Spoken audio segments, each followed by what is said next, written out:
Hi, Kelly Eckholt here to update you with the key events of the week. So this week the highlight data-wise was another solidish global dairy trade auction. Prices didn't really rise as much as futures markets had suggested, but they did hold their ground, and that comes after that really strong auction that we saw a couple of weeks ago. That's led us to redo our sums in terms of what we're expecting for the milk price for the coming season.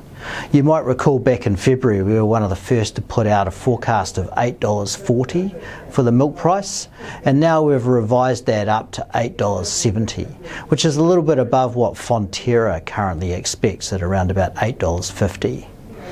A generally rising trend in prices combined with Fonterra's efforts to lock in a relatively favourable exchange rate for the season explains the change.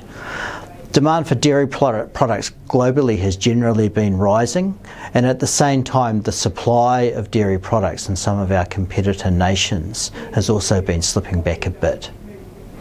The other thing that we're going to get next week is some data that will give us an indication of the extent to which the economy is bouncing back from those very weak levels seen in June. A highlight is going to be the August electronic card spending data, which we expect to rise by 0.7%, which will be the first rise that we'll have seen in 7 months, and that'll partially reflect people spending those tax cuts that they started to receive at the end of July. We'll also get the final slew of indicators that will allow us to finalise our estimate for Q2 GDP. I'll be back next week to update you again.